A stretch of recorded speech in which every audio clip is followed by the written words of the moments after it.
ফাগুনৰ শেষত একেবাৰে এনেকুৱা ধুমুহা দি দিছে দেই, শিল বৰষুণ দি দিছে একেবাৰে। এতিয়া গোটেইবোৰ চিভিল লগত বৰষুণত টিকি টিকি চিভিল লগাই থাকিবলগীয়া হৈছে। ষ্টাইলত আছে।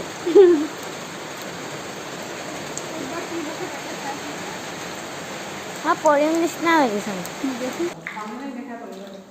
পাকঘৰত পানী সোমাই গ'ল। যেনেকে এইটো মানে পাপাক দেখাই দিব লাগিব, ইমানখিনি পানী সোমাই গ'ল, এতিয়া পাকঘৰ কেনেকৈ চাফা কৰিম। শুকাই যাব নিদে। পাপাই পাকঘৰ বনাই থৈ গৈছে টিংপাত নিদিয়াকৈ, এতিয়া এয়া অৱস্থা পানী সোমাই গ'ল। বুটলি পেলাই হাতত কেনেকুৱা পাকঘৰ গ'ল দেখি থাকোঁ। মোক কৈ দিয়াচোন। ঠাণ্ডা লাগি গৈছে হাত। মই ভিজিয়ে আছোঁ বাৰু।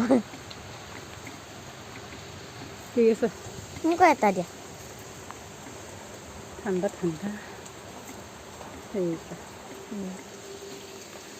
টাইম হ'ল কাৰণে সৰু হৈ গৈছেগৈ। বৰষুণৰ চাউণ্ড শুনিছে, এনেকুৱা ডাঙৰ বতাহ ধুমুহা আহি গ'ল। বস্তুবিলাক যিহেতু বাহিৰত আছে, একদম উৎপাত লাগিছিল মানে উৎপাত কৰিবলৈ ঘূৰি ফুৰিবলগীয়া হৈছে। গাড়ীখন যিহেতু বাহিৰত আছিল, পাথৰ পৰিছে, একেবাৰে অৱস্থা নাই।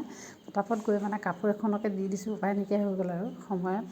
কি যে হ'ব, ইমান ৰাতিপুৱা তৎমুহূৰ্তত আহি গ'ল। ইফালে আকৌ গোটেই বস্তুবোৰেই যিহেতু বাহিৰত আছিলে, গোটেই কাপোৰ কানিবোৰ বাহিৰত থকাৰ কাৰণে একদম কাপোৰতো পাথৰ সোমাই গ'লগৈ, চিটিকনিত মানে সোমাই গৈছেগৈ। আকৌ সেইবোৰ আঁতৰাই মেলি কৰিবলগীয়া হ'লে। ৰাতিপুৱা ইমান যে দৌৰা দৌৰি মানে অৱস্থা নাই।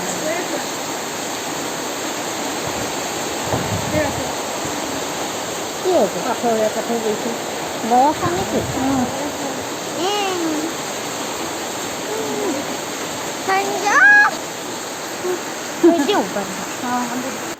গছ গছনি পাৰো জীপ এটা পালে দেই। একদম ফাগুনৰ শেষত পূৰা ডাঙৰ শিল বৰষুণ দি দিলে, ধুমুহা আহি গ'ল। ৰাতিপুৱাতে একেবাৰে অলপ আগতো একদম বতাহত অৱস্থা নাইকিয়া হৈছিলে, গছবিলাকে নাচি বাগি, কিন্তু এতিয়া থৰ লাগি আছে আৰু।